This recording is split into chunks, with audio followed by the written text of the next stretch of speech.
Brigitte Lahaie, Sud Radio. Bonjour à tous, nous allons passer ces 2 heures ensemble sur Sud Radio. Vous avez peut-être déjà entendu parler du syndrome du cœur brisé qui est appelé Takotsubo. On sait donc bien à quel point un chagrin d'amour a des répercussions sur notre santé. Cela semble évident puisque quand on est amoureux, on se sent bien. Et il est maintenant reconnu également que la sexualité est bonne pour notre système immunitaire. Enfin, les enquêtes ont prouvé que les personnes heureuses en couple vivent plus longtemps et surtout en bien meilleure santé. Donc je vous propose qu'en compagnie de Michel Odoul, on comprenne qu'est-ce que nos relations affectives peuvent apporter à notre santé et on pourra également voir quels sont les bons réflexes pour agir dans le bon sens et pour rester en bonne santé. Alors si vous avez envie de témoigner, si vous avez des questions à poser, vous connaissez notre numéro. Vous pouvez nous appeler au 0826 300 300. Bonjour Michel Odoul, merci d'être avec nous. Alors vous êtes le créateur de l'Institut français de Shiatsu. Vous êtes quotidiennement ici, enfin quotidiennement non, mais tous les mois vous venez nous parler de notre santé. Grâce à vous, j'ai appris que on pouvait aller voir le médecin pour se soigner, mais que c'était à nous de nous aider à guérir. C'est une phrase que j'ai prise dans votre dernier livre, qui est quand même un livre important, hein, un corps pour me soigner, une âme pour me guérir. C'est aux éditions toujours Albin Michel, évidemment. Et j'avais envie qu'on parle aujourd'hui de l'amour, de la sexualité, qui ont des impacts positifs sur notre santé ou négatifs, évidemment, si on a un chagrin d'amour ou si on a des déceptions amoureuses. Qu'est-ce que vous pouvez nous en dire ? Écoutez, bonjour Brigitte, d'abord, écoutez, je suis ravi d'être là, comme vous le savez, j'aime bien à chaque fois pouvoir évoquer et partager avec les auditeurs un certain nombre de choses qui font partie des convictions qui sont les miennes. Et l'une d'entre elles est effectivement le fait que l'état de santé et l'état d'équilibre dans lequel nous sommes a une action et une interaction avec notre état de santé. Les émotions, les vécus, les stress et les tensions, on le sait, c'est même démontré médicalement parlant, au-delà même de la question du Takotsubo que vous évoquiez tout à l'heure, il est démontré médicalement qu'effectivement nos états émotionnels ont un lien très précis et direct par rapport à notre immunité, notre système immunitaire et son équilibre. Notre capacité à nous protéger, à nous défendre. C'est prouvé maintenant scientifiquement. Hein. Oui, c'est tout à fait démontré et que les chocs émotionnels sont immunodéprimants et que le stress est immunodéprimant, oui, bien sûr. Et que par conséquent, lorsque nous sommes dans un rapport à la vie, au vivant, dans lequel, émotionnellement parlant, nous nous sentons bien et nous sommes bien, à partir de ce moment-là, notre système immunitaire va être en capacité de se consacrer à la véritable défense de notre corps et au véritable ménage à l'intérieur de ça. Or, qu'est-ce que c'est qui fait que nous nous sentons bien, ou etc. Nous sommes des êtres humains. Les êtres humains sont des êtres d'altérité. Nous sommes donc des êtres qui ont besoin de partager. Et il n'y a pas de partage plus équilibrant et plus renforçant sur le plan immunité, confiance en soi et état de santé que l'état d'amour, l'état de partage dans un couple, dans quelque chose d'équilibré où, avec le regard que l'on peut porter sur l'autre et le regard qui porte sur nous, nous avons quelque chose qui est profondément apaisant et renforçant. On le sait avec le rapport d'une mère à son enfant, il s'est fait mal, elle lui fait une bise sur le genou, il s'est cogné, et à partir de ce moment-là, la douleur disparaît parce que la puissance de l'amour et de la vie qui lui est associée balaye tout. Alors qu'autrement, si par exemple elle le gronde parce qu'il se plaint sous prétexte qu'il a mal alors qu'il a en effet mal, il va avoir encore plus mal Bien fait sûr. Que sa maman ne le réconforte pas. Dans la douleur, ce qu'on appelle la perception nociceptive, qui est une perception dans laquelle, si vous voulez, la perception et le cerveau rajoutent à l'intensité biomécanique pure de ce qu'est la zone qui est la zone blessée. Et c'est extrêmement puissant de voir comment nous sommes capables, parce que nous avons intégré ça à travers la manière avec laquelle nous allons équilibrer notre rapport à la vie et au vivant, et où nous allons finalement porter notre regard plutôt vers les choses qui font du bien et qui font plaisir, comment nous participons sans nous en rendre compte chaque jour au quotidien à notre état de santé ou à notre état de déséquilibre. Et on sait aussi, moi j'ai entendu souvent des témoignages de cet ordre, des personnes qui sont avec quelqu'un de toxique, voire même violent, etc. Souvent, c'est tout d'un coup parce que le corps lâche, comme si tout d'un coup le corps tombe malade, que la personne se rend compte qu'il faut qu'elle parte, sinon elle peut mourir. Parce qu'il y a un signal de fond. Vous savez pertinemment que j'en suis le premier convaincu. Ça a été la base de mon livre qui s'appelle « 10 mots où tu as mal », je te dirai pourquoi. Mais dans l'autre ouvrage que vous évoquez, qui s'appelle « Un corps pour me soigner », j'y évoque jusqu'à la puissance de l'amour inconditionnel, qui est quelque chose qui est capable de produire des guérisons absolument troublantes chez les individus qui ont vécu des expériences de mort imminente ou autre, et que cette rencontre avec l'amour inconditionnel, par conséquent, un état émotionnel qui est un état émotionnel de bonheur et de joie de vivre absolue, inconditionnel, donc sans condition, participe à l'état de santé, à l'état d'équilibre. Et que, évidemment, que lorsque nous sommes dans des contextes dans lesquels, quelles que soient les raisons de cela, il y a des chocs, des traumatismes, des rancœurs permanentes, des émotions négatives, mais tout ça, ça s'appuie sur quelque chose. L'émotion n'est pas quelque chose d'abstrait, ça s'appuie sur une biologie, ça s'appuie sur des sécrétions endocriniennes, ça s'appuie sur un système neurovégétatif, et qu'à partir du moment où je suis en tension ou en stress, eh bien j'ai un certain nombre de zones corporelles, et notamment tous les circuits qui véhiculent la vie, c'est-à-dire le sang et la lymphe, qui sont en contraction. Et par conséquent, la vie circule beaucoup moins bien. Alors là, on parlait de l'amour, on va parler de la sexualité. On sait à quel point même tout enfant qui aura été abusé sexuellement, il y aura une effraction dans son corps, et il y a généralement ensuite des problèmes de santé toute sa vie presque.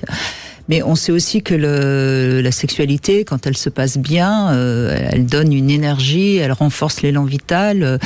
Qu'est-ce que vous avez envie d'en dire justement sur cette puissance énergétique due à la sexualité?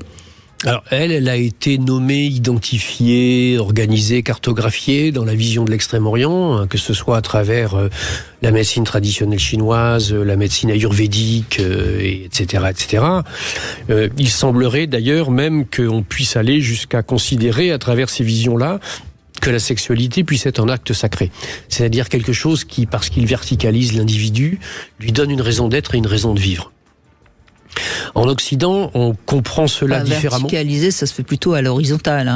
Mais ça dépend. Excusez-moi. Ça dépend. Il y a certains ouvrages qui semblent démontrer que ça puisse aussi être vertical. C'était de l'humour, pour ceux qui nous écoutent. C'est de l'humour, évidemment. L'Occident, lui, va montrer ça autrement. Il a du mal à concevoir l'énergie. En revanche, ce qu'il conçoit, c'est les hormones, les endocrines, le neurovégétatif, etc., etc. La sexualité, pour pouvoir exister, elle a besoin d'un développement et d'une expansion de tout ce qui va être le circulatoire et le vasculaire. Il y a besoin d'une vascularisation importante. Il y a besoin d'un sentiment particulier qui est celui de l'envie, du besoin de la satisfaction du plaisir. Et ensuite, il y a tout ce que le fait orgasmique va pouvoir produire comme sécrétion, comme type ocytocine, dopamine, sérotonine, etc., etc. C'est-à-dire qu'on se rend compte là aussi qu'on est dans une activité physique qui, bien au-delà de n'importe quel autre type d'activité physique, participe à la sécrétion et à l'équilibre de flux vitaux, de sécrétions organiques qui sont celles qui sont à la base de l'état de santé. Bien, tout ça, c'était juste pour vous donner envie de nous appeler, de nous dire comment vous allez bien ou moins bien à cause de votre état émotionnel, affectif. Vous pouvez nous appeler au 0826 300 300, et on va commencer avec Manuela qui a envie de parler de son mode de vie qui aurait influencé sa fertilité. Elle nous en parle dans un instant. 14h-16h, Brigitte Lahaie, Sud Radio. Michel Odoul est avec nous et nous évoquons notre santé et nos amours, notre sexualité. Vous avez envie d'en parler avec nous, eh bien vous nous appelez sur Sud Radio. Et on va commencer avec vous, Manuela. Vous avez une petite expérience, enfin petite, non, c'est pas une petite, c'est une très grande expérience à nous raconter. Bonjour Manuela. Bonjour Brigitte, bonjour Michel. Bonjour. Je suis ravie d'échanger avec vous. Ça a l'air passionnant. Le sujet me plaît beaucoup. Ah, merci. Moi aussi d'ailleurs. Alors, en ce qui me concerne, suite à de l'endométriose et un petit problème du côté de mon mari, nous avons eu des difficultés pour avoir nos enfants. Donc nous sommes passés par FIV et est arrivé un moment où on a voulu accompagner les FIV en changeant complètement notre mode de vie. C'est-à-dire que plus de produits type qui apportaient des perturbateurs endocriniens. On a mangé bio, on s'est mis à faire du sport. J'ai un petit peu incité mon mari à arrêter de fumer. Et puis, on s'est rapproché d'une personne qui faisait de la médecine chinoise. Et on a ajouté de l'acupuncture et de la pharmacopée chinoise. Ce qui nous a fait qu'on a réussi, à 2 ans d'intervalle, à obtenir nos filles. Mais toujours avec les FIV ou sans FIV ? Oui, toujours avec les FIV. D'accord. Oui. Mais ça a amélioré la fécondité, en fait. Ça a amélioré la fécondité. Et puis, on a trouvé aussi une personne qui était hyper empathique, très, très bienveillante, qui a senti notre douleur de ne pas pouvoir avoir d'enfants. Parce que pour tout vous dire, à ce moment-là, je me suis vraiment posé la question de savoir si je devenais pas folle. Je voyais en plus, j'étais dans un âge où toutes mes copines tombaient enceintes et moi je n'y arrivais pas. Ça faisait combien d'années que vous avez essayé d'avoir des enfants avant d'y arriver ? Ça faisait 5 ans. 5 ans, d'accord. Et entre le moment où vous changez donc votre alimentation, votre style de vie et le moment où vous êtes enceinte, il se passe combien de temps ? Il se passe, en fait, je fais une première FIV après avoir fait des inséminations. Je fais une première FIV puis une deuxième qui ne fonctionne pas. Ensuite, je me rapproche de cette personne pour des soins en médecine chinoise, Et je me mets à manger bio et naturel. Je fais attention aux produits. Et pas que manger, les produits corporels, tout notre mode de vie. Et je tente une nouvelle fois la FIV, et là ça fonctionne. D'accord. Bon, de toute façon, tant mieux. Après, c'est difficile de dire là, sur un plan scientifique, encore une fois, exactement ce que ça a pu bouger dans votre organisme. Mais on va laisser Michel Oudoul nous donner un éclairage. Oui, il y a de toute façon quand même, sur le plan scientifique, comme vous dites, Brigitte, des éclairages qui peuvent être faits. Une des premières raisons pour lesquelles la fertilité est insuffisante dans un corps, c'est l'état de l'équilibre du pH acide, et en particulier pour la femme, la muqueuse utérine qui doit avoir un pH acide inférieur au reste du corps. Et que bien entendu ce pH acide, il est le résultat de 2 choses. Il est le résultat des modes alimentaires et des modes de vie qui sont les nôtres. Donc que ce soit le fait de consommer des produits qui sont déséquilibrants et qui augmentent l'acidité de cette muqueuse, et que sans doute volontairement ou involontairement vos changements alimentaires et vos changements, on va dire, nutritionnels ou des produits que vous utilisiez ont réalcalinisé votre muqueuse utérine et ont favorisé donc cela, et que cette muqueuse utérine est aussi déséquilibrée au niveau du pH acide à travers les états psychiques, les états émotionnels, notamment les états de stress. Et que ces états de stress qui sont justement, entre guillemets, non seulement immunodéprimants, mais déséquilibrants sur le plan de ce pH acide. Donc ça, c'est vraiment une composante qui est une composante centrale et qui est une composante première. La deuxième, c'est celle qui est la composante de l'énergétique que vous avez rencontrée avec la médecine traditionnelle chinoise. Et puis éventuellement, peut-être avec cette personne, je ne sais pas, la corrélation qui va être faite entre les énergies fondamentales de la fécondité, qui sont notamment les énergies des reins. Et c'est là où on retrouve les notions du stress, puisque les reins gèrent le stress. Et tout ce que sont on va dire, les bagages et environnements psycho-émotionnels, c'est-à-dire la manière avec laquelle on conçoit le fait d'avoir un enfant et le fait d'être mère, la volonté qu'on y met, l'intensité trop grande. C'est un des grands classiques, vous savez, de toutes ces femmes qui n'arrivent pas à avoir un enfant, et etc. Essayent des filles, les filles ne marchent pas, finissent par se décider éventuellement à adopter un enfant, etc. Et à partir du moment où elles lâchent prise et elles laissent les choses se faire, le hasard fait qu'elles tombent enceintes. C'est la même femme, c'est la même personne, c'est le même corps, c'est le même, etc., etc. La seule chose qui a changé, c'est la manière avec laquelle elle se détend, entre guillemets, par rapport aux besoins de maternité. Comment elle se positionne. Comment elle se positionne et l'image qu'elle a en tant que mère. Et je pense que dans la manière avec laquelle vous avez repris les choses en main, vous vous êtes réoccupé de vous, de votre vie, d'aller effectivement vers une alimentation et des contextes plus sains, la manière avec laquelle votre conjoint a été associé à ce travail-là, tout ça a dû rééquilibrer sur le plan émotionnel et psycho-émotionnel profondément les choses. Et c'est l'ensemble qui a fait que vous avez obtenu ce magnifique résultat. Oui. Alors, je dis pas que c'est magique et que la médecine génoise fonctionne. Mais par contre, là où je voulais témoigner, c'était vraiment qu'en plus de ça, la personne qui nous a accompagnés nous a apporté une énergie tellement positive que ça nous a... En fait, j'associe ça à de l'amour. Alors, c'est pas de l'amour entre un homme et une femme, mais c'est plus un côté rassurant. Oui, mais vous savez, ce que vous avez rencontré là, c'est l'inverse de ce que vous rencontrez quand vous faites une FIV, où là, vous êtes dans de la biomécanique et dans de l'industriel. Où vous avez des marqueurs, vous avez des contextes, vous êtes dans des laboratoires, vous êtes dans des environnements qui sont des environnements où malheureusement la dimension humaine n'est pas très très souvent présente. C'est même parfois très violent. C'est pour parfois le corps, même extrêmement violent. C'est-à-dire oui, mais c'est nécessaire quand même, on a besoin. Oui, bien sûr. Mais non, mais c'est ce que je suis en train de vous dire, c'est que cette femme-là ou cette personne que vous avez rencontrée, elle vous a apporté le contrepoint. Oui, complètement. Ben voilà.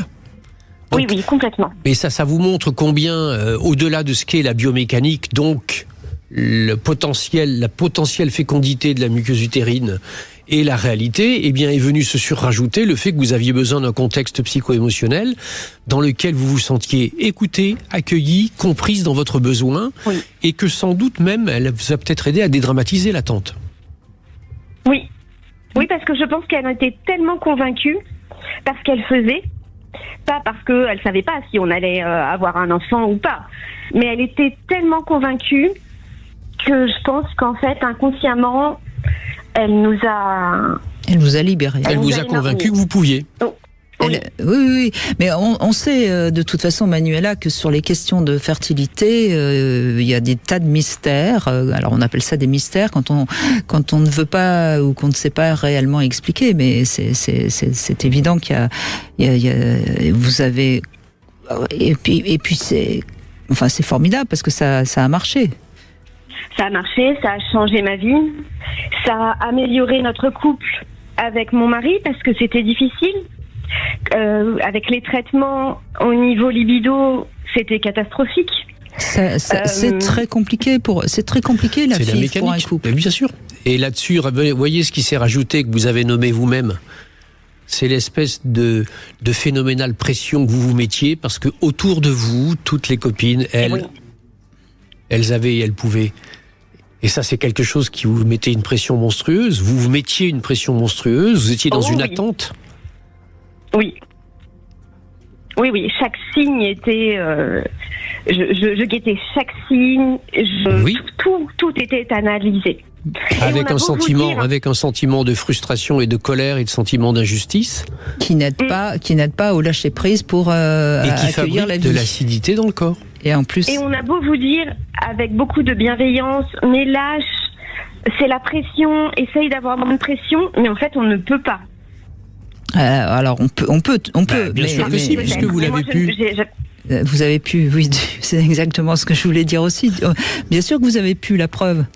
Oui, mais ce que je voulais dire, c'est que... Vous avez eu besoin de vous faire aider, mais vous avez eu l'intelligence de vous faire aider. Donc, vous avez su, à un moment donné, vous dire j'ai envie que ça marche, et vous êtes fait aider, et c'est très bien.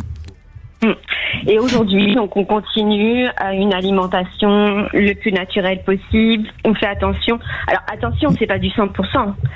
Mais même pour les filles, voilà. Ça nous a énormément aidé. Manuela, merci de votre témoignage qui est en effet très très frappant par rapport à ce qu'on a envie de raconter aujourd'hui. Mais c'est pareil sur des guérisons qui sont presque miraculeuses. C'est pareil sur le plan de la santé. On a des capacités à se guérir. C'est d'ailleurs ce que vous racontez dans ce livre. Un corps pour me soigner, une âme pour me guérir. c'est dans ce livre que vous avez vraiment envie de montrer le pouvoir qu'on a, qui n'est pas un pouvoir au sens de pouvoir, mais qui montre bien que une puissance de vie. On peut aller beaucoup mieux ou aller beaucoup moins bien. Alors après, quand on dit ça, ça paraît à la fois trop facile, mais il faut s'en donner les moyens, et c'est pas si simple parce que rien n'est évident non plus. C'est pas une baguette magique, quoi. La clé première, elle a été donnée par Manuela, dans le sens où à partir du moment où elle a décidé de s'occuper d'elle et de se respecter, de se préserver, de se protéger, en ayant un rapport à sa vie, à son corps, à son couple, à son environnement, qui soit un rapport plus sain et plus juste, à partir de ce moment-là, déjà, la première marche est posée. Absolument. Bravo Manuela, et merci beaucoup de votre joli témoignage. Merci Manuela. On fait une petite pause, on se retrouve avec le Love Conseil mieux être et bien-être. Quelle est la différence? On en parle dans un instant, et vous pouvez vous aussi réagir si vous avez un exemple à nous raconter au 0826 300 300 sur Sud Radio. 14h-16h, Brigitte Lahaie, Sud Radio, le Love Conseil. Alors, Michel Odoul, on va parler du mieux-être et du bien-être dans ce Love Conseil. Vous connaissez forcément le bien-être, c'est quelque chose dont on parle beaucoup. Eh bien, je vous propose de parler du mieux-être. Est-ce que vous êtes apte au mieux-être?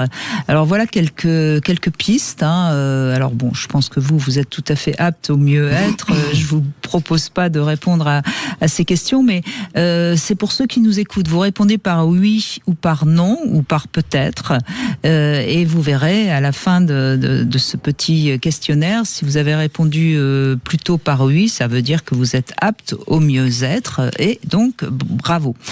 Sinon, c'est à vous de vous réveiller, parce que le mieux-être, c'est mieux pour vivre l'instant présent. Alors, par exemple, vous êtes dans une position inconfortable. Est-ce que tout de suite vous faites en sorte pour que ça aille mieux? Si vous êtes mal assis, si vous êtes debout et un peu fatigué, est-ce que vous cherchez un endroit où vous pourriez vous reposer, ou est-ce que vous restez comme ça dans cette position inconfortable? Si vous avez des chaussures qui vous blessent, est-ce que vous décidez de ne plus les mettre et de les jeter, ou est-ce que vous vous dites elles vont finir par se faire, etc., etc. Vous vous sentez stressé ou un peu anxieux? Est-ce que vous réagissez tout de suite en tentant de comprendre pourquoi et de vous rassurer, ou est-ce que vous attendez que ça passe tout seul? Si vous avez mal à la tête, est-ce que vous prenez tout de suite un cachet d'aspirine, ou si vous essayez d'abord un petit peu de vous détendre? Si vous êtes fatigué, est-ce que vous avalez 3 cafés, ou est-ce que vous interprétez le message que votre corps vous envoie et vous allez vous reposer? Je pourrais continuer la liste, elle est longue. Oui. Vous avez compris le message, évidemment. Bien sûr. La chose, elle est tellement claire et évidente. Tous ces petits moments où on ne veut pas faire ce qui convient pour aller mieux, ce sont des moments où on oublie. Et oui, et c'est dommage, parce que c'est à force de ces tout petits instants où on subit, on supporte, on avale un médicament, on se fait du mal. C'est la stratégie. Il y a un proverbe, un dicton chinois qui dit l'homme de peu considère un petit peu de bien comme n'étant pas d'utile et il ne le fait pas, et un petit pas de mal comme n'étant pas nuisible et il ne l'évite pas.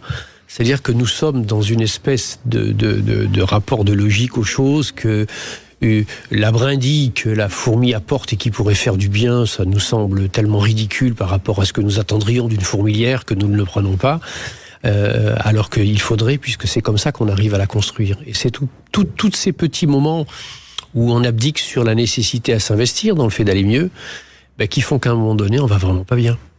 Voilà, donc c'est vraiment important de vous rendre compte que vous avez peut-être tendance à subir beaucoup des choses, alors que parfois c'est très simple de ne pas subir.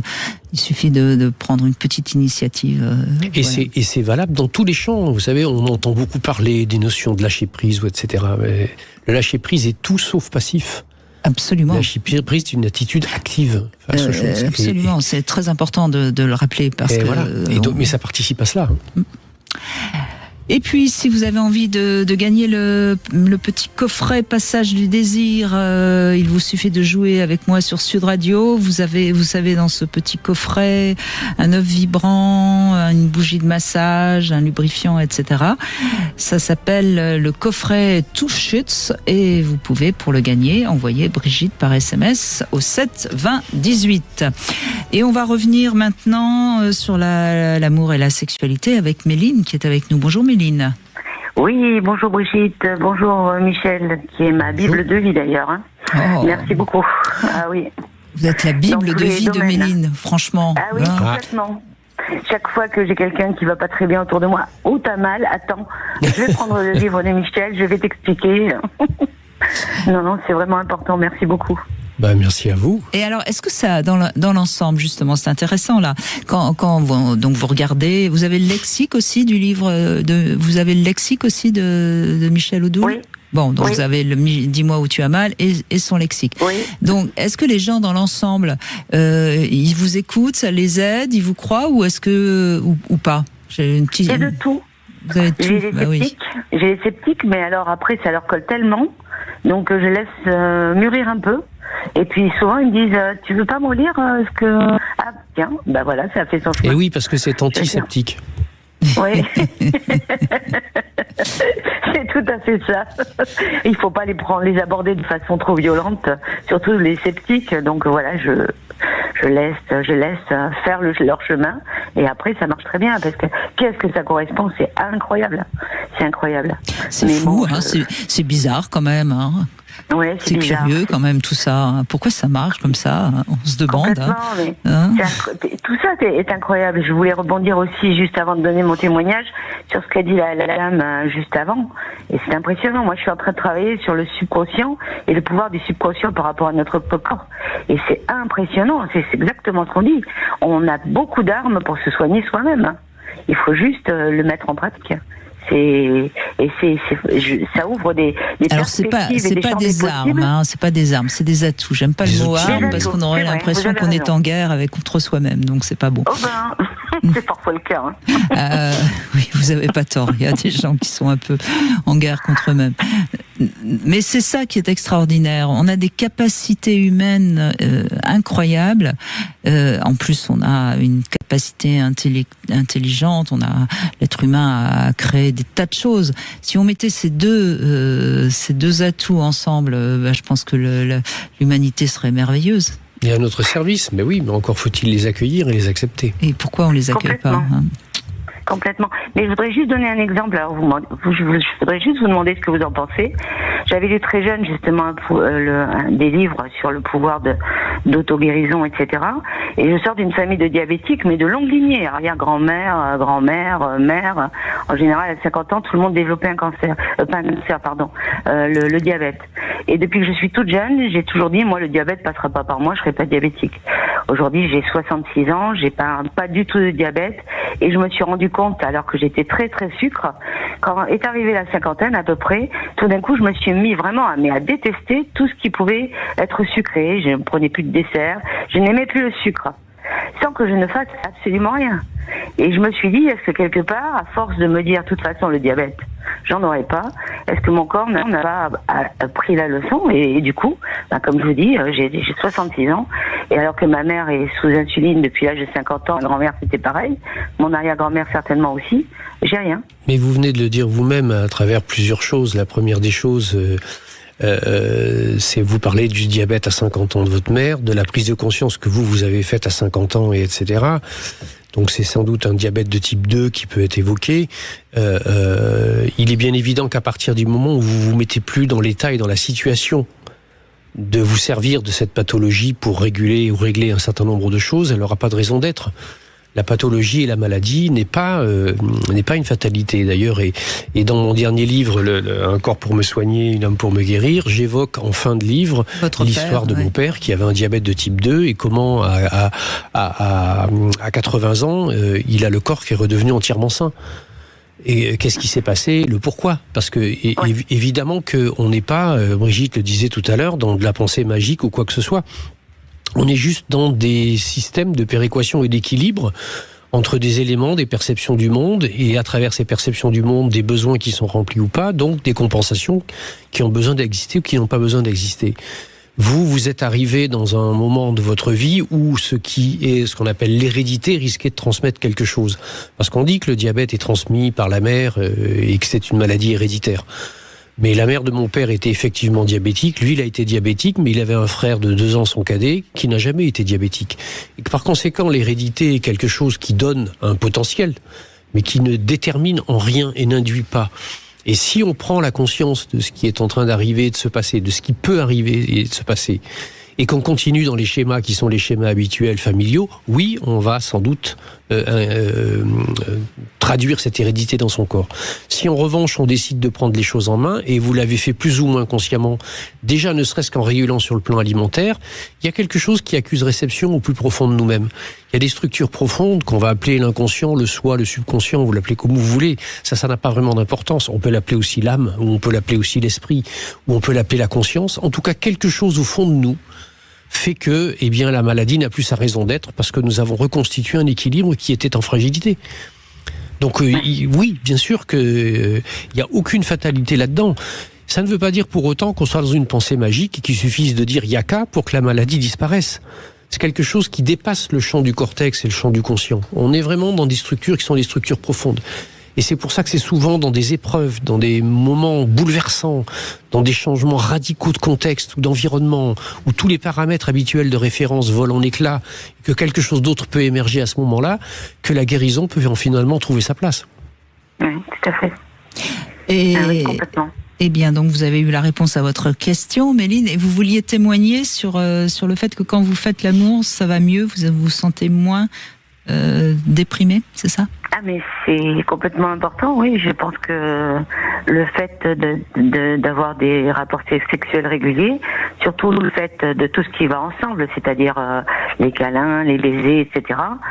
Quand j'en ai pas pendant un bon moment, et des fois c'est très court d'ailleurs, au bout de 15 jours, 3 semaines, j'avoue que je commence à déprimer et je sens que tout mon corps, comment vous dire, comme si ça se ratatinait, tout se ratatinait. C'est comme une plante qui aurait besoin de soleil. Moi, j'ai besoin de faire l'amour pour me sentir bien dans ma vie, dans mon corps. Et voilà, j'ai eu ce besoin depuis toute jeune et ça continue encore malgré mon âge. Mais j'avoue que il y a une réelle corrélation entre l'acte et la façon dont je me sens dans mon corps. Mais c'est l'élan vital qui est réactivé. Hein. Alors après, on peut avoir son élan vital tout à fait bien sans être obligé d'avoir un acte sexuel. Hein.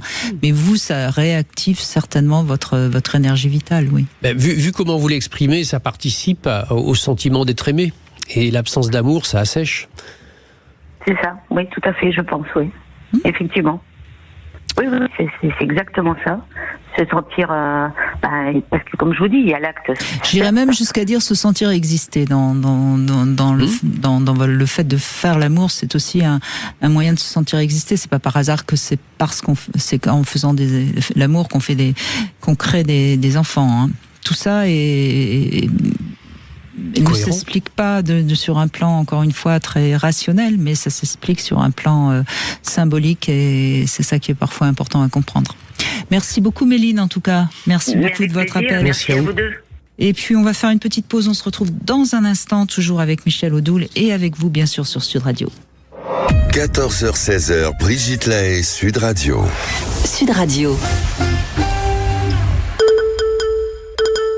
Qu'est-ce qui vous fait aimer les bords de mer ? C'est vous balader sans glisser sur les rochers ? Parce que oui, on a vu mieux comme souvenir de vacances. Cette semaine, Decathlon vous fait profiter de moins 25% sur les Aquashoes Marès à 14,99€ au lieu de 19,99€. C'est ça le sport à prix juste. 14h-16h, Brigitte Lahaie, Sud Radio. On continue avec Michel Odoul à vous aider à vous prendre en main, à vous guérir. Et on retrouve Isis qui est avec nous. Bonjour Isis. Bonjour Brigitte et bonjour Michel. Bonjour. Et merci, j'aime bien quand vous dites se guérir parce que c'est vrai que moi je suis adepte je crois que c'est le langage des oiseaux. Oui. Et j'aime bien dire gai et rire. Oui, c'est tout à fait du langage des oiseaux. Plutôt que soit nier. Oui, parce que vous avez raison, si on fait le langage des oiseaux, soit nier, ça marche pas. Hein. Oui. Alors moi je dis que je vais guérir et pas qu'on va me soigner parce que se soigner en plus voilà c'est être un peu plus passif je trouve. Enfin. Oui mais dans le langage des oiseaux les deux parlent soigner dans le soin on nie le soi parce qu'on traite que le symptôme. C'est parfois nécessaire. C'est parfois nécessaire. Faut surtout pas tout jeter à la poubelle et etc. Quand vous avez une pathologie grave ou dangereuse ou etc. Faut pas faire de philosophie. Faut traiter le symptôme. Ça ne veut pas dire qu'après, il ne faille pas réfléchir. Alors que guérir, c'est restaurer quelque chose qui s'appelle la vie en soi. Là, voilà. Et la vie, effectivement, elle est à la fois gaie et elle donne à la fois envie de rire. Alors justement, c'est marrant qu'on démarre l'introduction comme ça, parce que je pense que justement, moi, ce qui me sauve un petit peu, c'est profondément la joie de vivre, malgré une vie compliquée, et qui me tient toujours. Mais qui a pu peut-être me desservir parce que parfois on m'a classé en psy pensant que non mais c'est pas possible, elle peut pas souffrir ce qu'elle nous dit, c'est dans sa tête, et donc ça fait des années que je dois traîner cette polyarthrite qu'on vient de découvrir il y a 2 mois, et je me doutais un petit peu que ça se terminerait. C'était une maladie auto-immune, donc dans quelque chose comme ça, c'est ce qu'on recherchait, une polyarthrite, une maladie de Gougerot ou autre. Et donc aujourd'hui, je me dis pourquoi 10 ans après, pourquoi tout ce temps, qu'est-ce que je dois faire, comment je dois interpréter ça, et peut-être que je mentalise un peu trop, vous allez me dire. Mais... non, pas forcément, mais vous justement, puisque vous essayez d'interpréter, qu'est-ce que vous diriez ? Je dirais que toutes ces années, le corps a tenu, parce qu'il ne pouvait pas faire autrement. Et quelque part, quand j'ai relâché, j'ai un peu abdiqué, j'ai un peu dit, c'est pas la peine, de toute façon, je me suis battue contre des moulins à vent, ils feront toujours qu'à leur tête, je parle de mon employeur. Voilà. Et donc, j'ai été classée en invalidité, alors que moi, je faisais avec, je faisais avec les douleurs, je me faisais... Michel Odoul, je le lis quand même depuis très longtemps. Je fais plutôt de l'ostéopathie que des corticoïdes ou toutes ces choses-là. L'alimentation, bien évidemment, c'est fabuleux. C'est Hippocrate qui disait que ton aliment soit ton seul médicament. Donc c'est vrai que quand je l'ai changé, dans toutes les poussées que j'ai eues, on va dire que pendant 10 ans, j'en ai eu 4. Je suis à la 4e là. Et que dès que je faisais des excès qui duraient, bien sûr, pendant 1 an, je disais allez, je réintègre, et puis en fait le corps était pas prêt. Donc au bout d'1 année, je pouvais refaire des poussées. Et là, ces dernières années, la dernière, elle était il y a 2 mois à peu près. Et là, les analyses ont plus parlé, où on a demandé exactement ce qu'il fallait, je sais pas trop. Mais voilà, je pense que j'ai tenu, parce que je pouvais pas, en gros, faire autrement que tenir. Alors oui, on peut effectivement dire ça. De toute façon, vous savez, le corps a des ressources qui sont absolument incroyables, et on le voit dans la résistance à l'effort, on le voit dans la résistance à la douleur, on le voit dans la manière avec laquelle on arrive à juguler, à maîtriser ou à contenir un certain nombre de choses, avec les cas les plus extrêmes, comme par exemple David Servan-Schreiber avec son cancer au cerveau, qu'il a réussi à réguler pendant plus d'une dizaine d'années, ce qui, dans la vision classique, est quelque chose qui est absolument incroyable, voire anormal. Donc nous avons ces capacités, nous avons cette possibilité-là. Ce qui est très troublant dans une pathologie comme la polyarthrite rhumatoïde, puisque c'est ça apparemment le diagnostic qu'on vous a fait, c'est qu'effectivement c'est une pathologie auto-immune, comme vous le disiez. Donc là, il y a une clé qui va être une clé majeure, qui est que qu'est-ce que c'est qui fait que ce qui est censé vous protéger et vous défendre finit par considérer certaines des parties de votre corps comme étant nuisibles et qu'il faut détruire. Et on va revenir là-dessus. La deuxième chose qui est troublante sur la polyarthrite rhumatoïde, c'est qu'il y a des améliorations qui sont absolument étonnantes et troublantes, avec, par exemple, les personnes qui, quand elles partent en voyage, prennent des traitements pour le paludisme. Les traitements pour le paludisme, notamment, je crois que c'est la Nivaquine, ou je sais plus. Je prends l'hydroxychloroquine. Oui, alors voilà, c'est ça. Donc des dérivés d'armoise et d'artémisia. Voilà, qui sont des choses qui effectivement améliorent. Or, ce sont à la base, déjà au départ, principalement des médicaments, enfin des plantes. on va dire, ou une phytothérapie, voire des médicaments qui traitent des problématiques de parasitage. Et c'est là où on va retrouver un certain nombre de choses qui vont parler dans la polyarthrite rhumatoïde, parce que, et vous l'avez nommé, vous étiez sans doute dans un contexte qui vous parasitait, qui vous mettait à mal, et qui vous a conduit à quoi? Qui vous a conduit à ce qui est derrière la polyarthrite, c'est-à-dire une volonté absolue de surmaîtrise du monde. Le monde n'est pas fiable, le monde doit être tenu, le monde doit être maintenu, et je le serre tellement fort que je finis par me faire mal. C'est clair. Et effectivement, quand vous dites c'est à partir du moment où j'ai lâché que ça a apparemment flambé et que ça s'est aggravé. Évidemment que quand j'ai passé ma vie à mettre en place une stratégie, quelle que soit la raison, à tort ou à raison, mais que j'ai mis en place une stratégie de surmaîtrise de ce monde, le jour où à un moment donné j'arrête un peu, ou comme vous disiez, et là j'ai trouvé qu'il y avait une critique qui était peut-être pas juste, j'abandonne, eh bien effectivement il y a un espèce de rebond de tout ce qui a été retenu. Et ça ne veut pas dire que il faille re-rentrer dans la maîtrise ou etc. Mais il faille intégrer ce qu'on évoquait d'ailleurs tout à l'heure en clin d'œil avec Brigitte, que le lâcher prise est quelque chose d'actif, c'est-à-dire que non, vous n'abandonnez pas. En revanche, vous allez peut-être apprendre petit à petit à mettre en place une relation de détente et d'acceptation face à ce qui provient de l'extérieur, en étant dans une espèce de logique de tout ce qui vient est bien. C'est-à-dire une logique d'accueil de ce qui peut arriver. C'est assez étonnant comment dans les pathologies auto-immunes, l'amour est un premier médicament intérieur qui conduit à ce qu'on appelle des rémissions. Et la deuxième des rémissions, par exemple, c'est quand la femme est enceinte, parce que le fait d'avoir à créer de la vie, à l'accueil, oui. reparamètre le système immunitaire, parce que sinon le fœtus serait un corps étranger qu'il faudrait détruire. Donc le système immunitaire se calme, se relâche, et à partir de ce moment-là, la pathologie auto-immune diminue. C'est valable pour la sclérose en plaques, c'est valable pour la spondylarthrite ankylosante, c'est valable pour la polyarthrite rhumatoïde, pour les Hashimoto, etc., etc. Et que donc, il vous faut... Alors, c'est facile à dire de ma part, hein, mais essayez de mettre en place dans votre vie un lâcher-prise actif, c'est-à-dire une acceptation de l'imperfection du monde, le fait de poser de côté complètement, voire de raccrocher, vous savez, comme quand on rentre à la maison et qu'on pose son manteau sur le porte-manteau à l'entrée, eh bien raccrochez donc votre devoir de maîtrise du monde et de volonté de le rendre parfait. Beaucoup de choses me parlent dans ce que vous dites, Michel, notamment 3. Alors, est-ce que c'est la maîtrise du monde ou est-ce que c'est une protection où j'ai mis des barrières tellement, on va dire, épaisses qu'à un moment, elles sont allées jusqu'à me combattre moi dans mon intérieur? Mais elle est où la différence? C'est possible aussi. Non, mais Isis, vous réécouterez en podcast parce que je crois que tout a été... Michel vous a tout dit. Après, vous avez fait comme vous avez pu par rapport à votre propre éducation, à votre enfance, et vous avez cru bien faire. Donc il y a aucun jugement à avoir, aucune culpabilité à avoir. Il y a juste maintenant à mettre les choses à leur bonne place. C'est juste ça que vous dit Michel, et tout doucement, vous pouvez guérir. Merci en tout cas, merci beaucoup Isis. Merci. On va faire une petite pause avant les infos. Je vous donne aussi la petite devinette. Qu'est-ce qu'un rodéo sexuel? Vous avez le temps des infos pour me trouver la réponse.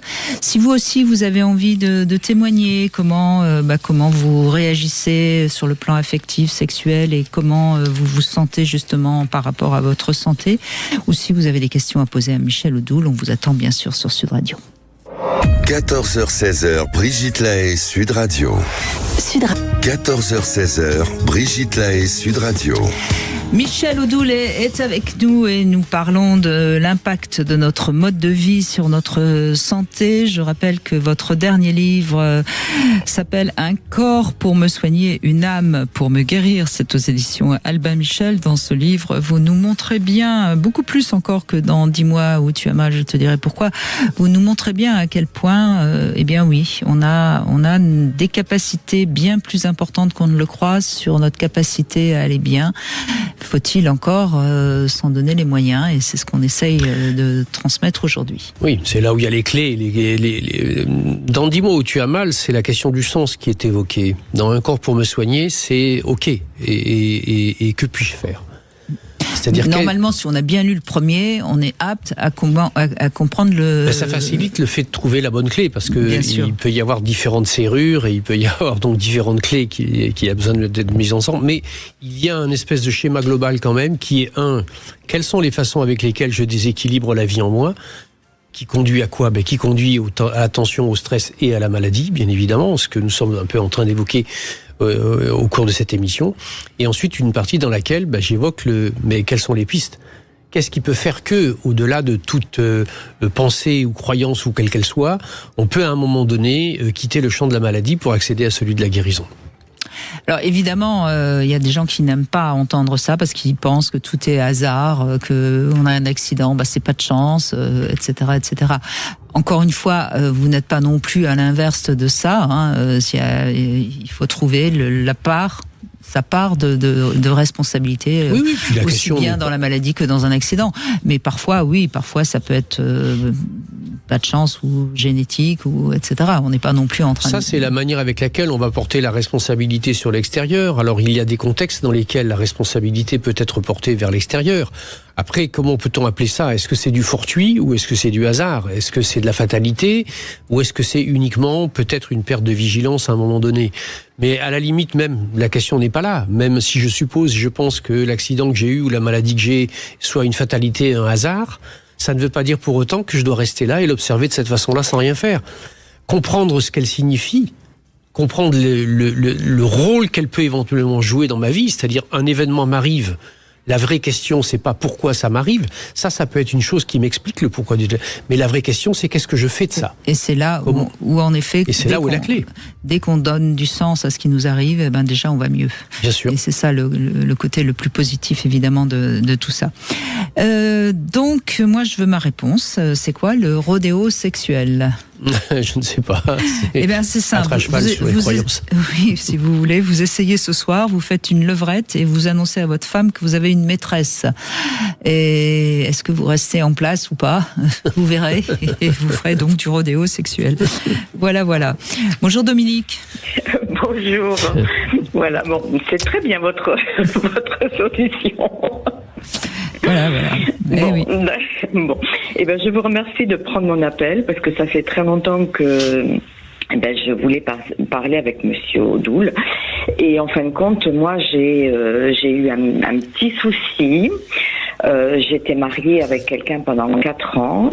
Et quand on a eu des difficultés parce qu'on n'avait plus de relations sexuelles, ça m'a quand même bien impacté. Il ne voulait plus du tout avoir de relations si lui n'arrivait pas à avoir d'érection. Donc on a essayé beaucoup de choses. On a été voir un médecin, on a essayé de parler un petit peu, mais lui était très très refermé sur ça. Et à un moment donné, moi ça m'a bloqué et j'ai dit c'est terminé, je peux pas rester comme ça. Et il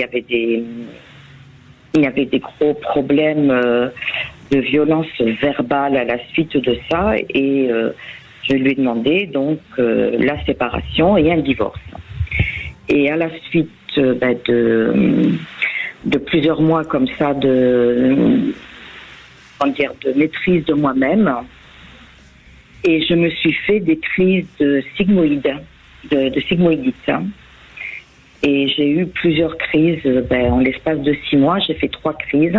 À chaque fois, je finissais à l'hôpital parce que c'était très douloureux. Il n'y avait aucune position et très enflammé. Et la 3e fois, le chirurgien m'a dit là, on ne peut pas. Là, il faut opérer. Et j'avais mis ça sur le compte que j'avais des soucis avec ma famille, donc. Je n'avais pas mis ça sur le compte de la relation physique et surtout le manque d'amour et de reconnaissance peut-être d'être une femme. Pour moi, c'est à force de vous écouter, je pense que c'est plus ça qui m'a bloqué et qui a fait que j'ai dû subir cette opération. Alors je suis pas sûre que ce soit vraiment ça. Est-ce que vous étiez, il me semble que vous dans votre témoignage, j'ai l'impression qu'il y avait beaucoup de colère quand même contre lui. Oui. Oui, parce que c'était, je m'étais mariée avec cette personne parce que.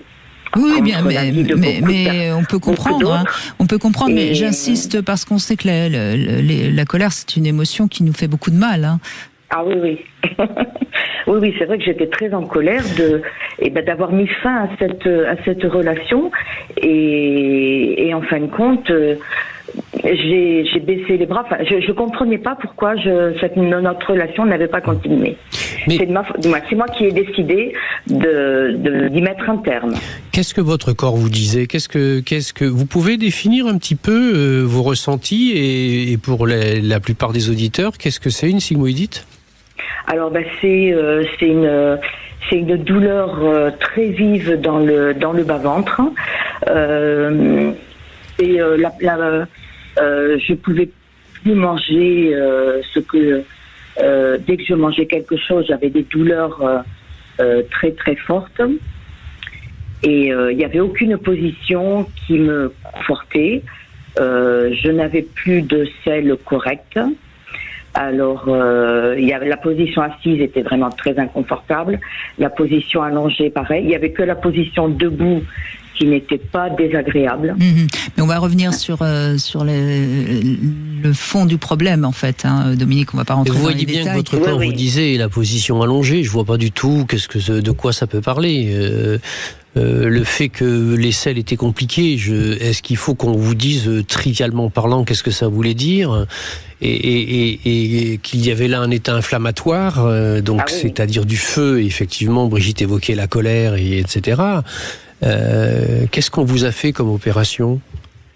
Et on m'a enlevé 40 cm du côlon à la 3e crise, puisque j'ai fait une crise au mois de décembre, donc avant les fêtes. J'en ai fait une après au mois de février et celle du mois d'avril. Bon ben là, il y a pas de opération. Ne restez pas sur juste le côté, alors j'allais dire anecdotique, c'est pas gentil, mais de ce que vous avez vécu. Essayons d'y mettre du sens. Est-ce que vous aviez du mal à éliminer, évacuer ? Quelle est la culpabilité que vous aviez à avoir oui, j'arrivais pas à éliminer, donc j'ai été bien sûr sous régime sans résidus et je pouvais plus du tout manger les choses que j'aimais, les fruits, parce que c'est une personne qui était étrangère, donc qui m'amenait à chaque fois des fruits. On mangeait beaucoup de fruits, beaucoup de choses, et en fin de compte, je pense que je me suis Non mais excusez-moi Dominique. Oui. Votre témoignage est intéressant parce qu'on voit bien comment votre corps traduit ce que vous avez vécu sur le plan émotionnel et amoureux et comment ça remet en jeu votre identité féminine en quelque sorte. C'est ça. Oui. Il faut faire la paix avec la décision que vous avez prise, avec le constat que vous avez fait. Vous l'avez juste très brièvement évoqué, et puis après on est passé à autre chose. Le fait que déjà cette union était mal vue par le monde autour de vous. Ah oui. Voilà. Et donc là déjà, il y a une première chose, c'est que je constitue une union et j'en suis coupable, consciemment ou non. Et puis je fais le constat que cette union, elle arrive à un seuil dans lequel je me pose plein de questions, et notamment sur le fait que finalement peut-être que je ne suis plus aussi désirable que ça, au point de ne plus susciter le désir chez l'autre, etc., etc. Au point que je vais avoir du mal à me nourrir avec ce qu'il me ramène de chez lui, puisque c'est ce que vous évoquez avec les fruits, et que je vais avoir du mal à évacuer tout ça, et que, si j'osais dire, j'en ai plein... Et donc, si vous voulez, vous avez vraiment le besoin d'aller au bout de ce qu'a été ce vécu, d'en faire le constat, peut-être le constat d'échec, entre guillemets, mais c'est un constat d'échec qui doit vous permettre de regarder devant, pas d'être coupable et de regarder derrière et de regretter, de vous dire que vous auriez pas dû et que vous avez perdu 4 ans et que ceci et que cela.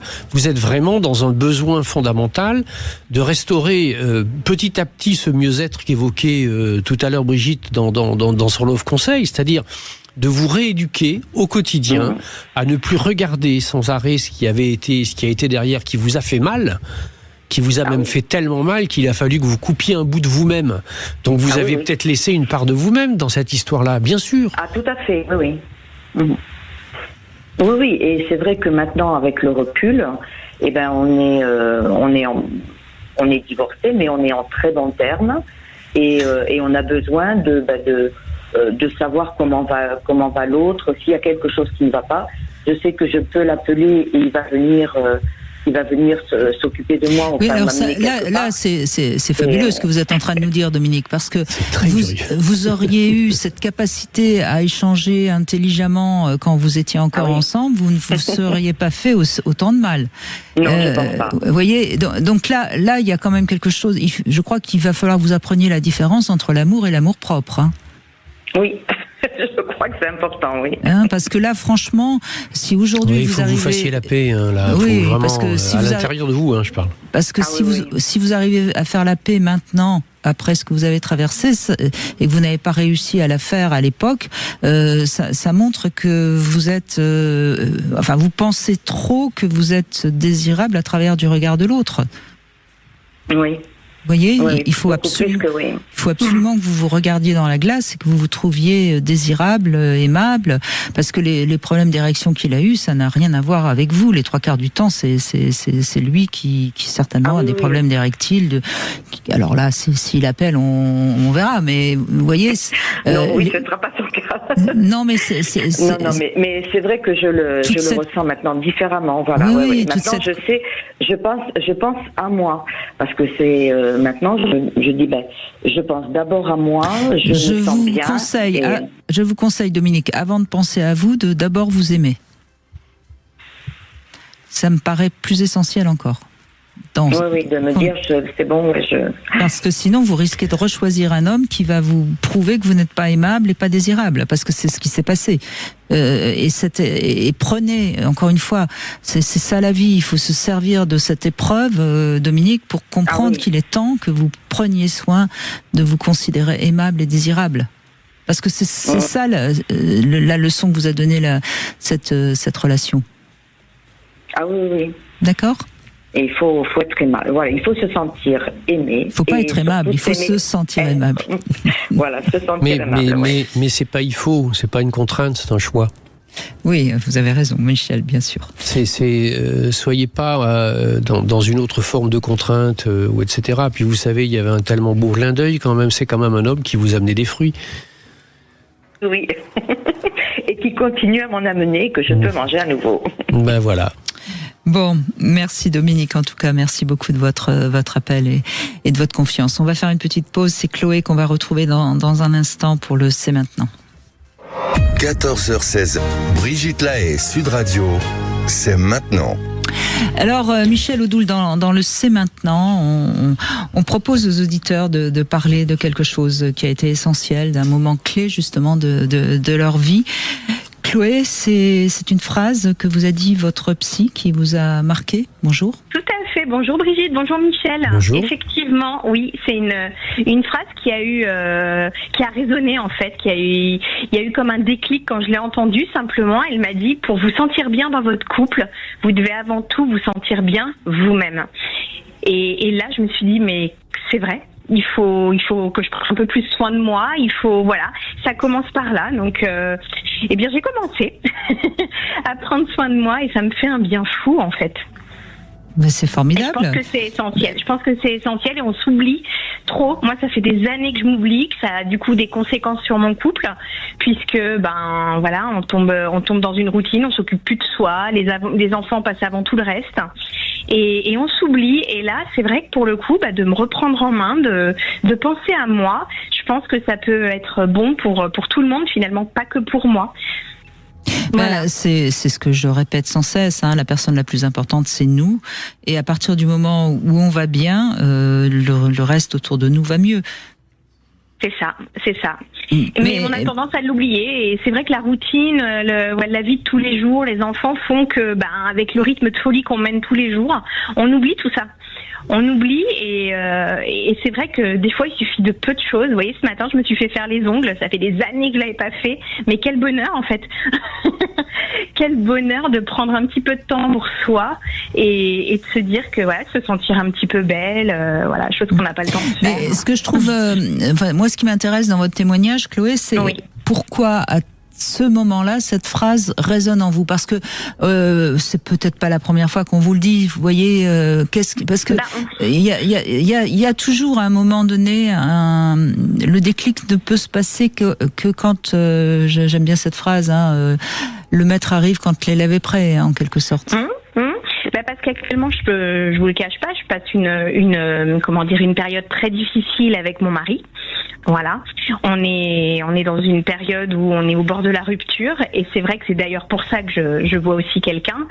Et voilà, cette phrase, elle m'a fait réagir, parce que je me dis mais oui, je me rendais pas compte que je m'étais complètement oubliée de l'impact que ça pouvait avoir sur mon couple. Et je voulais arranger les choses, mais pas forcément de cette façon-là. Je l'avais pas envisagé, j'y avais pas pensé, et je m'étais pas effectivement mis en tête que le déclic pouvait aussi arriver grâce à ça, en fait, au fait que moi, je pense à moi. Je pensais uniquement à lui. Vous voyez ce que je veux dire? J'essayais d'arranger les choses que par rapport à lui, à ce qui pouvait lui faire plaisir à lui, mais au final, moi, j'étais pas forcément épanouie et bien. Et là, le fait de m'occuper de moi, je me dis en fait, oui, on peut aussi essayer d'aller bien à deux, et en commençant par moi, en fait. Ce qui est drôle, c'est qu'à force de penser qu'à lui, vous finissiez par avoir envie de rompre. Vous voyez, comme quoi, c'est parfois dangereux. Oui, tout à fait. Et puis même, dans l'autre sens aussi, c'était valable, je pense, pour lui. Et je crois que, vous savez, comme disait Brigitte, cette phrase-là, vous l'avez peut-être entendue, il y a des textes très anciens chez nous qui disent que charité bien ordonnée commence par soi-même. Ça, c'est la première des choses. Et deuxièmement, que le service que vous faites en vous préoccupant un petit peu plus et un peu mieux de vous, c'est non seulement par rapport à votre couple et vis-à-vis de votre conjoint, mais vous savez, ce que vous montrez à vos enfants, c'est leur apprendre justement à le faire eux-mêmes. Et donc, il y a vraiment là une réappropriation d'un des fondamentaux, qui est qu'effectivement, la vie et le rapport à la vie que nous avons commence par celui que nous avons avec nous-mêmes, avec la parcelle de vie qui est en nous, et ce que nous en faisons, c'est ce qui va éclairer ou au contraire assombrir le regard des autres. Moi, j'aime bien le symbolisme du cordon ombilical, parce que pendant qu'on est dans le ventre de maman, on est complètement pris en charge, et tout d'un coup, on sort et on nous coupe du lien avec notre mère. C'est le moment où on va respirer pour la première fois avec nos propres petits poumons.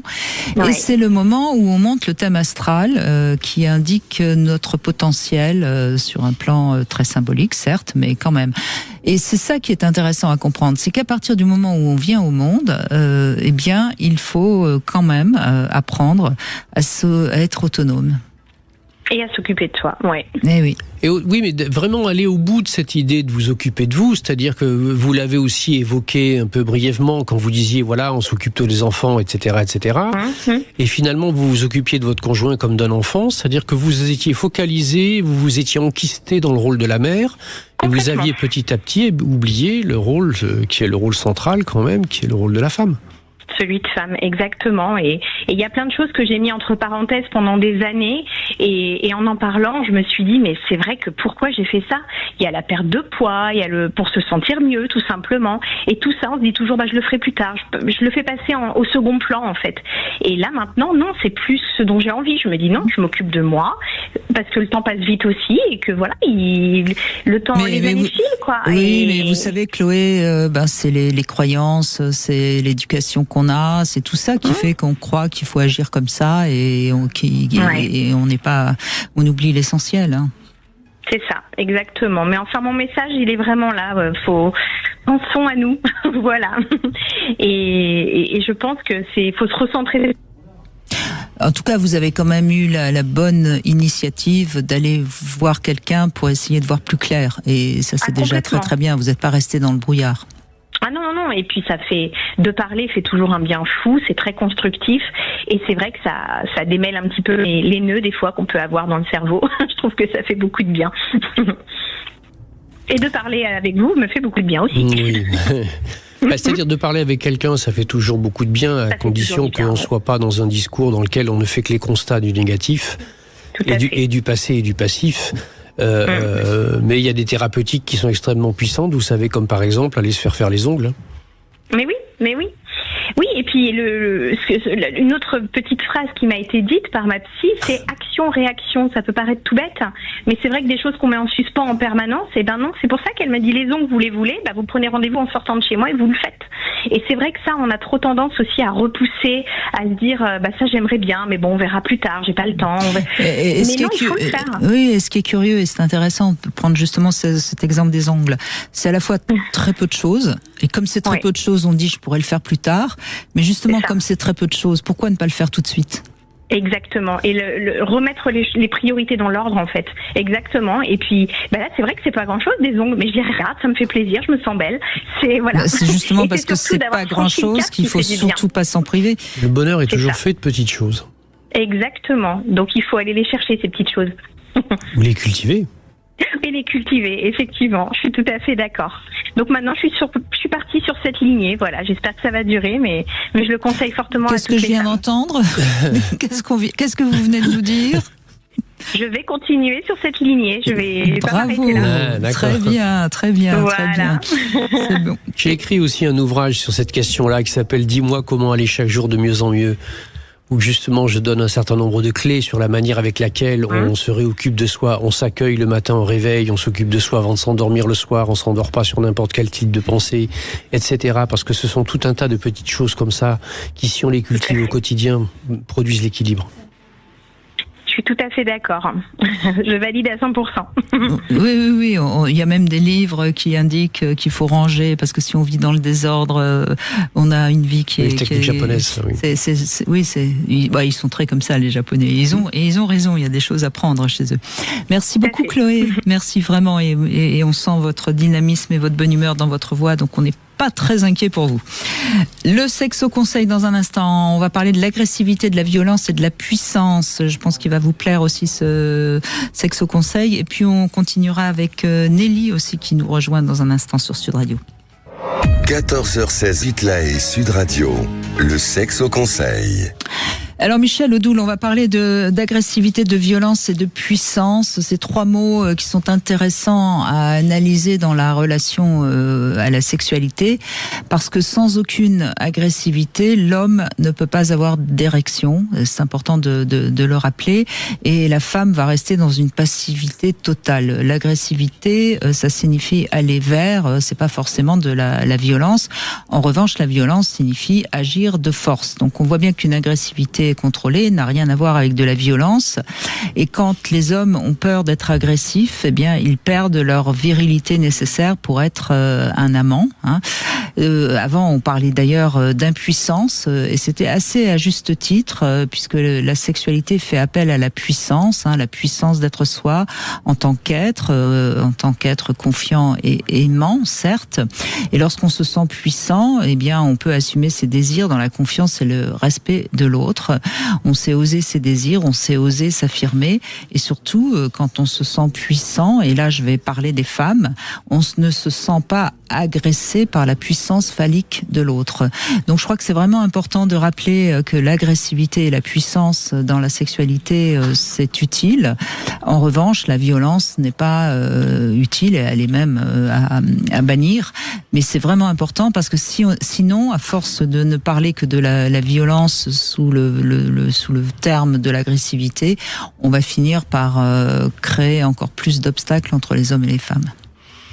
Je crois que ce qui est important, comme vous venez de le faire, c'est de faire toujours un peu de sémantique des mots. Effectivement, l'agressivité n'a jamais été la force, la contrainte et la violence. L'agressivité, c'est l'énergie qui est le corollaire exprimé dans les faits, dans les actes de ce qu'est la colère. Et la colère, c'est une émotion positive parce que c'est elle qui permet de dépasser les obstacles, les frustrations. C'est celle qui donne la force et la puissance de la combativité. Et puis de poser nos limites aussi. Voilà, on le sait d'ailleurs dans le monde du sport. Quand on parle de l'agressivité dans le sport, c'est vraiment le sens positif. La deuxième des choses, la violence, ça c'est clair. La violence, ça détruit, ça soumet, ça contraint. C'est absolument inapproprié dans ce qui est la relation à soi et à l'autre d'ailleurs. Et la puissance, c'est quand même quelque chose qui est souvent confondu avec justement la force ou le pouvoir, qui sont des choses qui sont différentes. Sinon, il n'y aurait pas trois termes différents. La puissance, c'est quelque chose qui est un grand paradoxe. C'est-à-dire que la puissance, ce qu'on l'a et qu'on s'en sert, on la perd. La puissance, elle n'a de sens et elle ne se perpétue que si elle est partagée. Et ça se traduit particulièrement bien justement dans ce qu'est la sexualité et le rapport sexuel. C'est parce que la puissance dans ce moment-là est partagée entre l'homme et la femme qu'elle produit quelque chose qui s'appelle la jouissance. Sinon, elle est soumission. Sinon, elle est contrainte. Voilà, donc c'est vraiment important, ce Sexo Conseil. Si vous n'avez pas tout compris, n'hésitez pas à le réécouter parce que je pense qu'en podcast, ça peut vous aider à bien comprendre que les femmes aussi doivent se sentir puissantes. Elles absorbent l'autre. Oui, il faut être puissante pour pouvoir accepter l'autre sans se sentir soumise ou dégradée ou humiliée, ou etc., etc. Et puis, il vous reste quelques minutes pour gagner ce coffret de Passage du désir, ce coffret Two Shots. Vous envoyez Brigitte par SMS au 7 20 18. Bonjour Nelly. Oui, bonjour. Bonjour Michel, bonjour Brigitte. Bonjour. Alors, quand vous avez envie de nous parler d'un moment où vous n'étiez pas, où il n'y avait pas d'amour et vous aviez donc un petit peu mal au dos, c'est ça ? Alors, il y a avec et il y a sans amour. Et du coup, ayant vraiment vu la différence, moi, quand le thème d'aujourd'hui m'a beaucoup parlé, parce que pour moi, lorsqu'il y a eu de l'amour, avec vraiment un amour très très fort et sexualité très épanouie, ce que j'ai remarqué, c'est que tout dans le corps, la vie circule facilement et librement. Il y a beaucoup de vivance dans le corps. Du coup, alors qu'au contraire, quand malheureusement ça s'est arrêté, cette histoire a dû se terminer, là j'ai senti que mon corps était en mode survie et c'est là que j'ai eu des blocages, alors que ce soit le dos, les cervicales, le psoas surtout. J'avais déjà participé à une émission avec Michel et vous Brigitte pour là-dessus, parce que c'est un blocage qui est assez récurrent. Mais voilà, tout ce qui est... c'est vraiment comme ça que je l'ai ressenti toutes ces 20 dernières années. C'est que l'amour, ça apporte de la circulation, de l'énergie qui circule librement dans tout le corps et qui est un puissant accélérateur d'énergie. Voilà. Et du coup, alors bon, là en ce moment, moi je suis plutôt dans une période sans amour vivant, on va dire. Et mais c'est quoi l'amour mort ? L'amour mort, c'est une vie avec un conjoint, une vie fonctionnelle, avec beaucoup de respect, beaucoup de... D'accord, donc vous êtes en couple ? Oui. Mais vous avez l'impression que l'amour n'est plus là, quoi. C'est pas, voilà, ça fonctionne, c'est du respect, c'est de l'amour amitié, c'est de l'amour de parentalité. Je sais, voilà, c'est de l'amour fonctionnel, mais ça n'est pas l'amour passion, l'amour vivant, l'amour vibrant, c'est pas celui-là. Alors, après, c'est vous qui posez des critères et qui faites une espèce d'échelle de Richter de l'amour en fonction des attentes ou des besoins. Alors effectivement, pour rebondir sur ce que vous disiez, qu'est-ce qui se passe dans le corps quand je vois quelqu'un que j'aime beaucoup qui vient, que j'ai pas vu depuis longtemps? Mon rythme cardiaque va s'accélérer, la chaleur va augmenter dans le corps, mes artères vont se dilater. Donc effectivement, l'amour, la joie ou le bonheur vont avoir un effet biologique très basique et très simple qui va faire que, du fait de l'accélération du rythme cardiaque et de la vasodilatation ou de la dilatation de la plupart des tissus, la vie va beaucoup plus circuler à l'intérieur de mon corps. Donc ça, c'est effectivement un premier outil et une première manière de comprendre combien l'amour, la joie, etc., va être favorable à la santé. Là, vous êtes en train d'évoquer, vous, la question éventuelle d'un couple dans lequel ce que vous appelez la passion, c'est-à-dire un feu intense qui parfois peut brûler, c'est petit à petit calmé et tranquillisé, pour devenir un couple, entre guillemets, si j'osais dire, même si on met une connotation négative à ce terme, raisonnable dans la relation à soi, qui est pourtant quelque chose qui est absolument central, qui est absolument fondamental dans l'amour, qui s'appelle le respect. Or, c'est quelque chose que vous avez évoqué 3 fois de suite.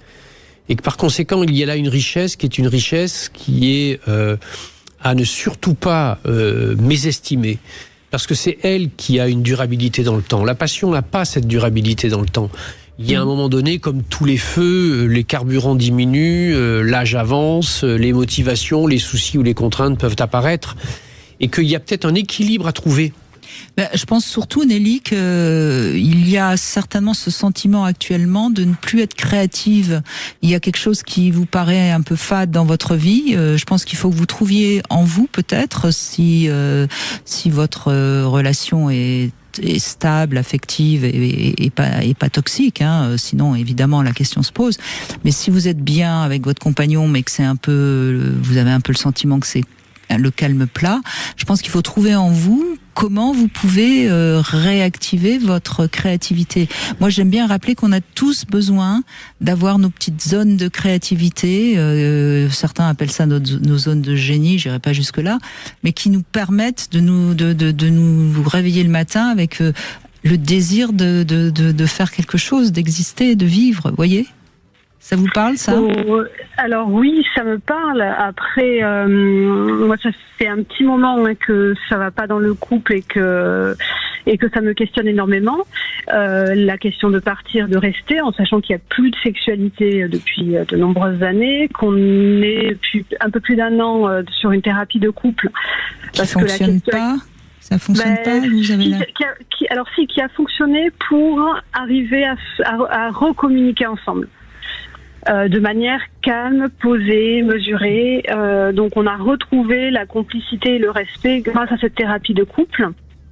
Elle s'est arrêtée à un moment pour un événement, peu importe, et mon conjoint n'a pas repris les rendez-vous des séances. Donc voilà. Mais en tout cas, là, moi, je suis sur une période où justement, j'essaye de me mettre moins en mouvement. Oui, mais c'est ce qu'il faut faire. Mettez-vous en mouvement et vous verrez ensuite. Parce que quitter quelqu'un, s'il n'y a pas de toxicité, je dis bien de toxicité. J'ai bien compris que dans votre couple, ça n'allait plus très bien, mais j'ai pas l'impression qu'il y a de la toxicité. C'est ça. Donc se quitter quand il n'y a pas de toxicité, c'est pas forcément la meilleure solution. Il faut voir d'abord si vous pouvez vous redonner de la vitalité à votre propre existence, qui de toute façon redonnera de la vitalité au couple, parce que si vous voit à nouveau briller, être heureuse et bouger, ça peut le refaire revenir plus vers vous.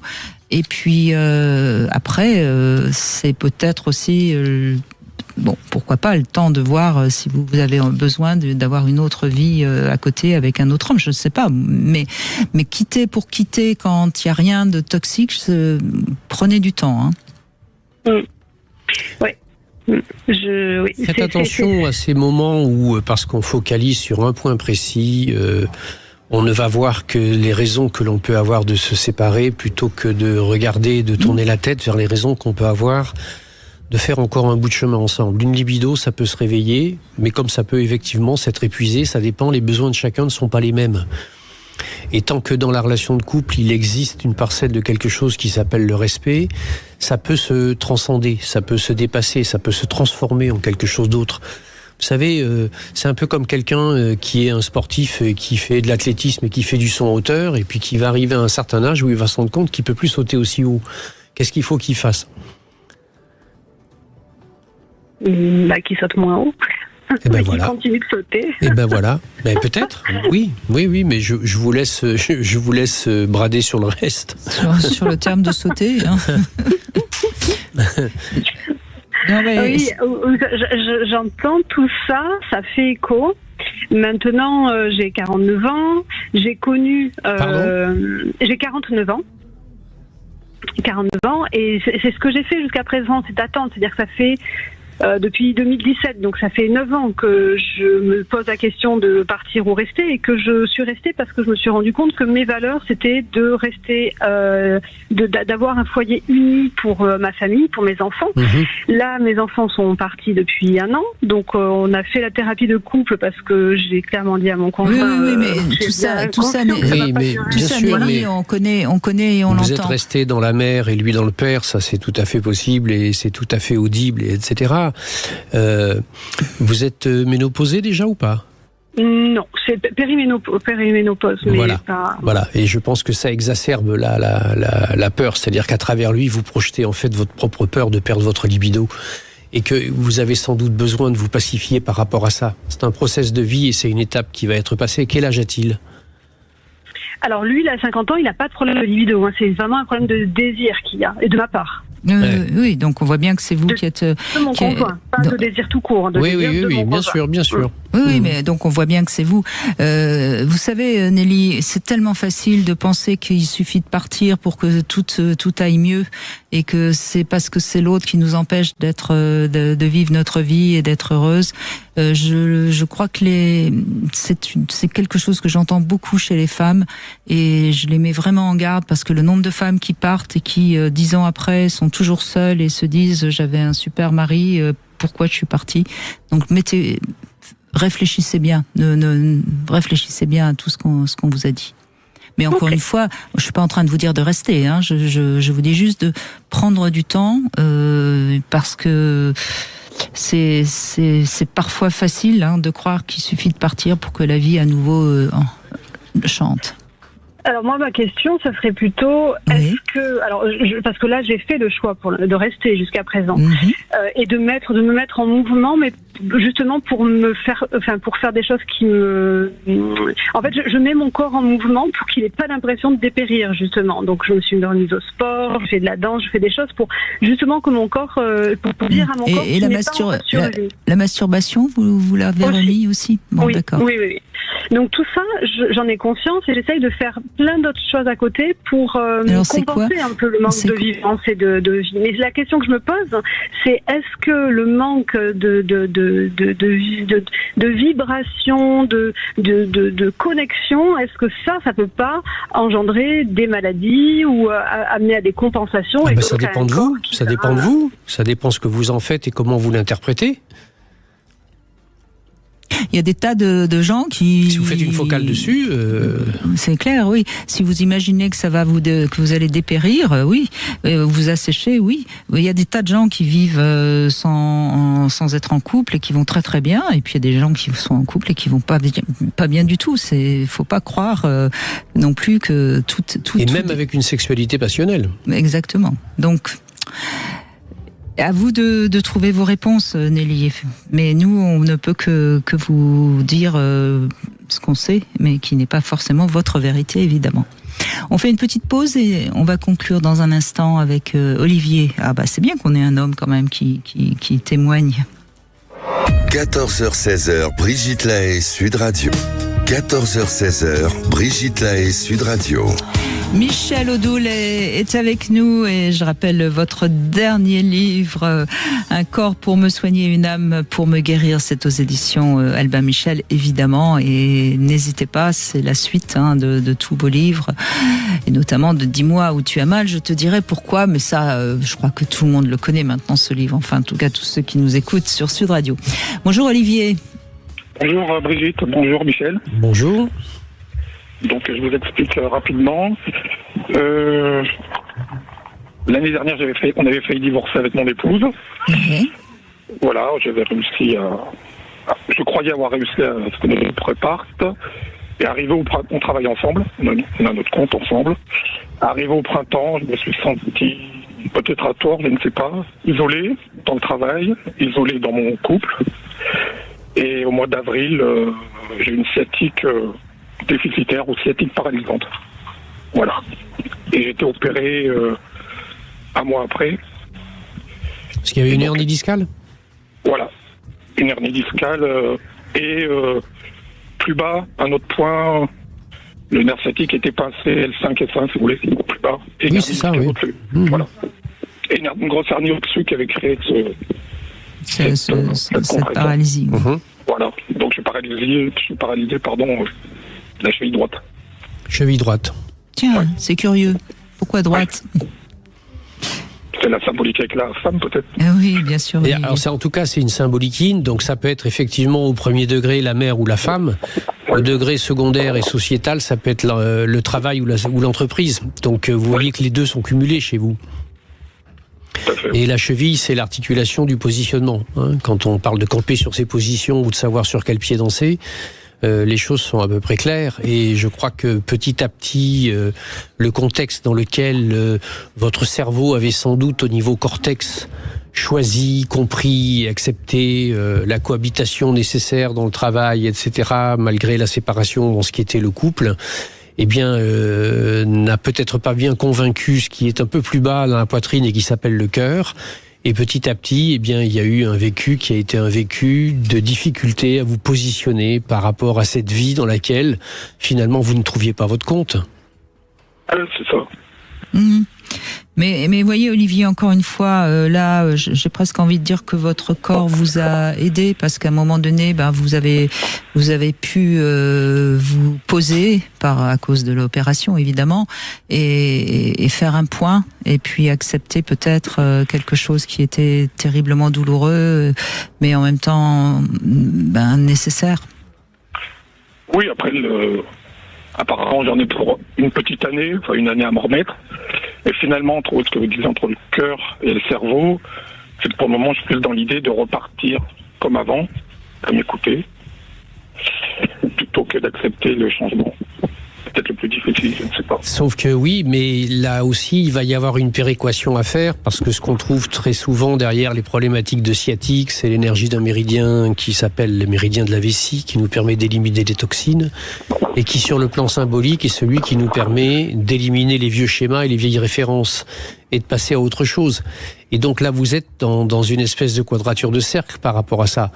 Et pour pouvoir faire ça, il va falloir que vous vous donniez le temps du recul et de la réflexion. Vous savez, la sciatique paralysante, ça fait qu'effectivement on peut plus avancer, mais il y a un geste précis. Est-ce que vous vous souvenez quel est le mouvement précis que vous pouviez pas faire avec votre pied du fait de la sciatique paralysante? Avant, je voulais démarrer progressivement. J'avais mal aux jambes. J'avais très mal aux jambes. Oui. Et quand la sciatique a été paralysante, qu'est-ce que votre pied ne pouvait plus faire? C'était dès le départ, j'étais couché, j'étais dans mon lit, je me suis étiré, et la coup de couteau, direct, ça... Oui. En m'étirant, en étirant mes jambes. Oui, je parlais de votre pied. Oui. Quel est le mouvement, à partir du moment où vous aviez la sciatique paralysante, quel est le mouvement que votre pied ne pouvait plus faire? Relever. Voilà. Vous aviez donc besoin de... Puisque vous ne pouviez Qu'est-ce que vous aviez besoin de faire avec votre pied? Qu'est-ce que vous pouviez plus faire? Relever, je peux pas relever le pied. Donc vous aviez besoin de... Vous étiez obligé, lever le pied, oui. Vous étiez obligé de lever le pied. Donc c'est ça que Michel vous explique, c'est que donnez du sens à ce qui vous est arrivé et prenez le temps de voir comment vous allez réorganiser votre vie maintenant. Votre corps est un allié qui n'est peut-être pas confortable dans un premier temps, mais il vous donne quelques clés fondamentales, et que si vous faites le choix qui est celui que vous évoquiez, faites-le en votre âme et conscience et avec le cœur, pas avec la tête. Donc à partir de ce moment-là, ça vous permettra d'accepter ce qu'il implique. Alors voyez comment peut-être vous devez lever le pied dans votre entreprise, et puis voyez comment avec votre femme vous pouvez trouver la manière de continuer ou pas à avancer ensemble. Mais ne laissez pas simplement vos habitudes vous diriger, parce que vous avez vu jusqu'à quel point ça vous a obligé à lâcher et à lever le pied. Et oui, parce que quand on baisse le pied, par exemple, au volant d'une voiture, c'est qu'on accélère, donc c'est qu'on met de la pression. Mettez-vous moins de pression. D'accord. Ok. Profitez de ces moments où vous êtes obligé justement de vous reposer pour bien prendre le temps de décanter tout ça et de voir qu'est-ce qui est le mieux pour vous. Je dis bien pour vous, pas pour elle ou pour votre couple ou pour vos enfants ou pour votre entreprise. Pour vous. Merci Olivier. Merci Michel Odoul, merci beaucoup, et puis merci à tous. Tout de suite vous retrouvez Alexandre Delevanne. Demain on reviendra sur notre enfant intérieur, on vous aidera à soigner vos blessures avec Ariane Calvo qui sera avec nous. Cam 4.